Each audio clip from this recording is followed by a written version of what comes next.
you to look at this piece that I have in front of you. And it is informational text, right? You know that. How do you know that? Just talk to me. You don't need to raise your hands. How do you know it? It says California and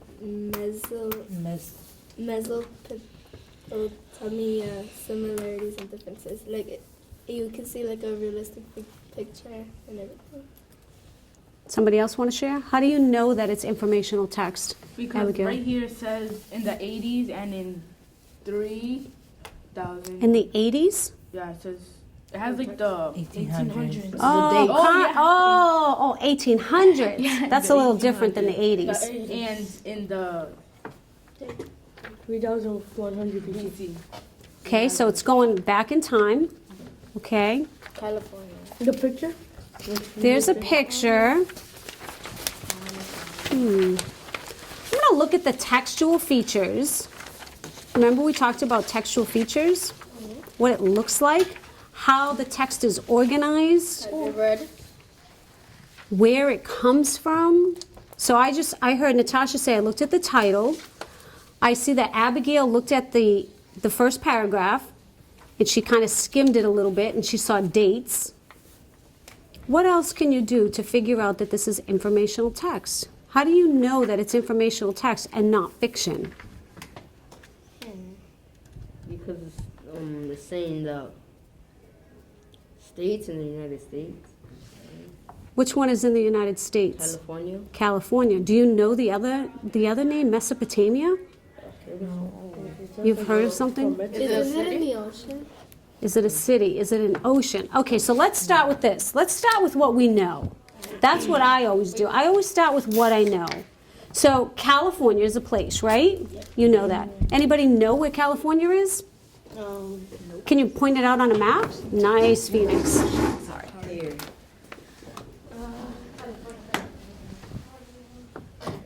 Perfect. All right, see where he's pointing? Stay right there. Stay right there. Okay, so he's pointing to California. That's the whole state of California. What do you know about California? About what it's like there, what it's surrounded by, what it's bordered by? What do you know about it? Go ahead, I Jonathan. know that the Manzanar, the Come on over, relocation- Phoenix. The relocation camps from the Japanese war, it was there. Nice. What do you know about the landscape? What was the land like? The geographical landscape? Deserty. A lot of desert. Dry. It's dry. No water. So they don't have access to water there, right? It might not rain so much. A lot of mountains. ocean. There is an ocean. Does it have a lot of earthquakes? The climate. Are the beaches all the way through the state? No, all around the perimeter. Just on the outside, right? On the outside. Yeah, where the Pacific Ocean is. Where maybe there might be coral reefs, what we studied before, right? So what does that tell you about the temperature of the water there? It's not might too be in the cold or middle. not too high. It's like in the middle. Like warm. Would the water in the ocean in California be the same as the water in the ocean as we have here in the Northeast? Yeah, closer to the equator. How's it different? Because right now down here we're cold, and probably up there it's all warm. Yeah. California is warm most of the time, right? So the temperature there pretty much stays the same for the most part, Except for the equator. except in the mountains. There maybe snows there. Okay? All right, so you know that it's dry, there's desert, there's mountains. We know that about California. Okay? How about Mesopotamia? Anybody know anything about Mesopotamia? I think I saw one. It sounds like a Spanish word. Sounds like a Spanish word to you? Okay. It sounds like from Mexico. Is it something like that? Is it in California? You think it's a city? Yeah.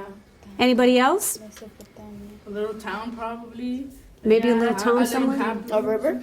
Well, if we look at the title, it says similarities and differences. What information can that tell you? It's probably a country. Probably an ocean. Maybe a country, A river? could be a river. So we're going to compare, and we're going to compare and contrast two different places. It may be like the same of California. It says right they're, here. Like similar. They have some similar things and some differences. It says What do you see? that's located in modern day Iraq. I love that. So let's go to the first paragraph. You see right here in the first paragraph? Carmen just skimmed it. That's the one technique she used. She started thinking about Mesopotamia. She doesn't know anything about Mesopotamia, but she noticed right here, and I'm going to put a box around it, that it's located in modern-day Iraq. How many of you know where Iraq is? Isn't that where the army is fighting right now? Yeah. So now we're going to go to a world map, because that's not in the United States. That's over here. Would that be important to civilization or to a group of people? Yeah. How so? Because a lot of things we eat today, we grow them. Yep, like it. Would they be able to grow things in California if they had desert and dry land? No. So how do you think they could solve that problem? That's a pretty hard problem to solve. I think. They can make. It is, they isn't can it? Make, they can make like in California, since it's connected to the ocean. They can like. They can make Where's California? They can make man-made rivers like dig out land, and so They might have to have a man-made river. Could they use the ocean water to irrigate their crops? No, it's salt water. It's But salt. can you, like, boil What do it they with have to salt? do to the salt, They have Isaac? to get rid of the You have to salt. contain it, I think. Yeah, they have to jar it out, right? Yeah. Somehow? California is all the way over here, and Iraq's all the way over there. Yeah, so what's the class is a 7th grade group of students, and they're a mixed group of students. Some are needs improvement, and some students are proficient, and the goal is to get them to proficient or advanced. The expectations are that all students will participate in discussion, they will be respectful, and they will give their best effort. Some of the strategies that we used in the first segment in terms of activating prior knowledge were to really look at starting with what they already know. And I think it's really important for students to be able to have visuals, particularly with informational text. So that's why I brought them to the maps and had them pick out the places that were familiar to them and know where to start. And then also to be able to scaffold for them and to build upon what they know, where we're going, and what we'll be doing next. The other piece that was really important that I think is helping them to be successful is that the teacher's doing it with the students. You can't expect to just put the task in front of the kids and tell them to do it while the teacher's doing something else. It's really important that the teacher do it with the students and that the teacher is enthusiastic about it and is buying into whatever it is they're processing with the kids, because it shows the kids that it's just as important to the teacher as it is to the students, and that their success is just as important to the teacher. One of the things that I noticed that I did pretty consistently throughout the entire video clip was questioning. It's really important, I think, for kids to be questioned and to be questioned in a way where they're not yes or no answers. So when we previewed text, I asked the kids things like, what do you notice and how do you know that? And kids will expand on the answers and they'll build off of one another. And when it came to applying the strategies to assessment questions, by then the text had been organized and structured in such a way that students felt confident and able to be able to answer the questions successfully, and that they could tackle the questions and eliminate answers that they knew that it couldn't be. Because they had structured the text, they had done a close reading of each of the paragraphs, and they had looked at the structure of the text and organized it in a way that made sense to them. And then they felt successful, and they did extremely well on the assessment at the end.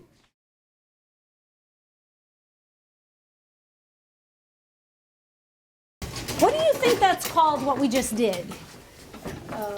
To get ready for reading. What do you think that's called? Getting higher knowledge. What did you just say? Getting higher knowledge. Getting higher knowledge. What did you say, Jonathan? Looking at the background knowledge. That's us activating background knowledge. Like, what do we already know? So when you first started, I heard some people couldn't even pronounce the word Mesopotamia. Can you say that? Mesopotamia. And it was in existence a long time ago, even before California. So they're going to compare these two places. We're going to talk about what's similar, what's different about these two places. Now, when I look at the text, I'm going to look at textual features, how it looks. I want to see if it gives me a section that talks about Mesopotamia and a section that talks about California. Can you do that? Look through it and see. I don't see any subtitles. No subtitles, no subheadings. So, you know, a lot of times, have you heard teachers tell you, go look at the questions first? Yeah. Well, if you were gonna look at the questions, and then you're gonna go look for the answers, how are you gonna know where to find the answers if there are no subtitles or subheadings? What are you In gonna a do? question, sometimes it tells you like in it might tell you like paragraph 1, and then it might say like what they're probably talking about. So in this particular reading, give me 1 second, Natasha, in this particular reading, are the paragraph numbers listed? No. No. In the questions, do they refer to paragraph numbers? No. No, so that's not going to work for me here, Abigail. So now what? We could scan, but are we going to scan every single question? Because look at how much text we have. There's a lot. It's a lot of You text. can scan for, look for like What are you going to do, Carmen? Mesopotamia. You can look for the word, You're going to look for the word? and you can probably find information about it. Okay. Anybody have any other ideas? You can scan through the paragraph and try to find the word difference. We could. Okay. We could read first and then look at the questions. You could read first and look at the questions. Can I offer you another suggestion? Because I tried this with my 8th graders. This is an 8th grade text. And I didn't hear one of you go, oh my God, it's too long, I can't do it. Not one of you said that, right? Are you ready to tackle it? Okay. I'd love to show you a little technique that we used that helped us, and we did it in 20 minutes.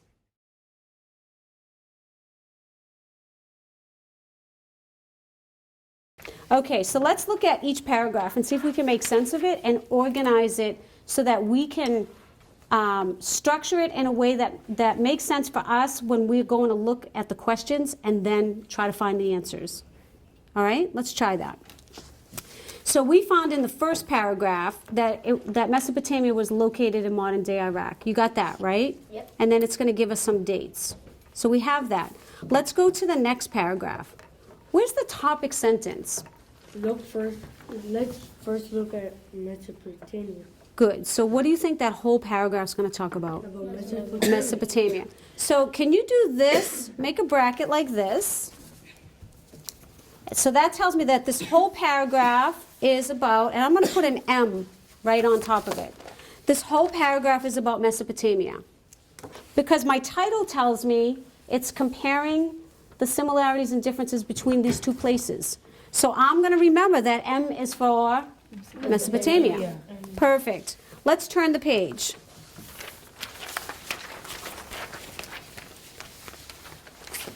Somebody want to read that first sentence? Go ahead, Natasha. Water transport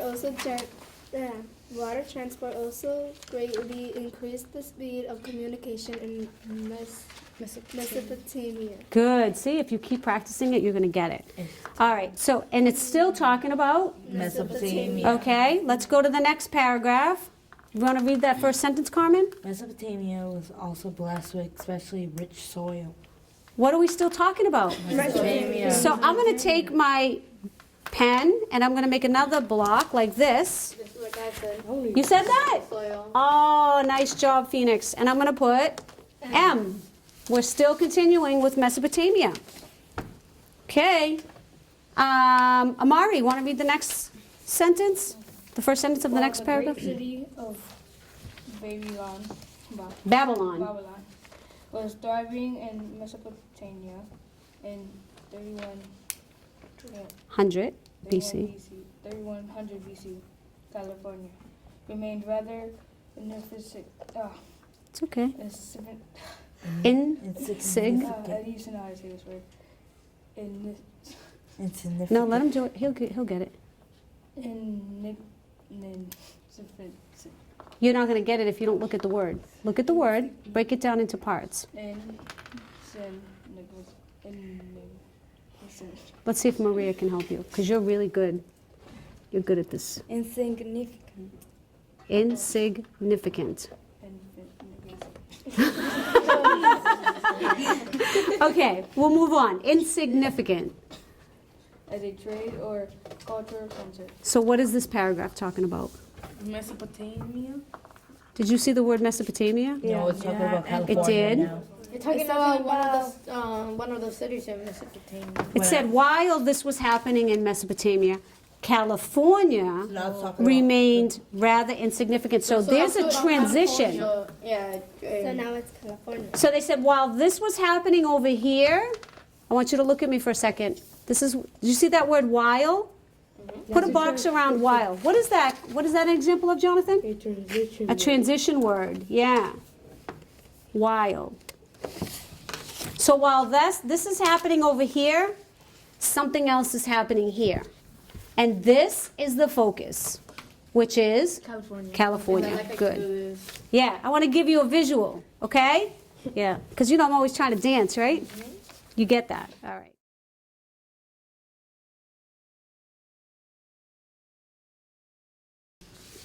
Which place is considered the cradle of Western civilization? Okay, so let's just look at our 4 choices. I want you to read those silently to yourself.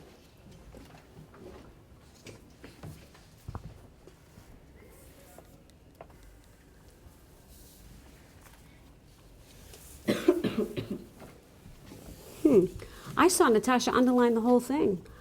I'm too lazy to do all that. That's too much work for me. I want to box the word that is most important. What are they asking you? Which place? Is what? Considered. The cradle. of The West- cradle. The cradle. I'm going to put a box around cradle. Somebody said earlier, I think it was you, Carmen, said, I'm going to look for the words in the text. They're using that word cradle. It's probably going to be in the text because it's a reading test. A reading test means that you're going to go to the text and you're going to find the evidence in the text. That's what the MCAS is like. Most of it is in the text. It's not something you have to think about and pull out of your head. Okay? You don't have to infer. Most of it is in the text. Okay? Are we talking about Egypt? No. No, cross it out. You can eliminate that immediately. Good job, Carmen. You're ahead of me. And South Africa. Carmen, tell them what else we can eliminate. South Africa. 2 choices you can eliminate right off the bat. Now we have a It's one or the other. We're only talking about California 50, And Mesopotamia. and Mesopotamia. So now we have a 50-50 shot. You just improved your odds. I'm not even a math teacher. Number 2, Abigail. How does the author compare California and Mesopotamia? Mesopotamia. Okay, so what are they asking us here? How are they compared? So put a box around compared. They just want to, how are they compared? Or how they're different. And look at the answers. They all have the word both in them. They both have something in common.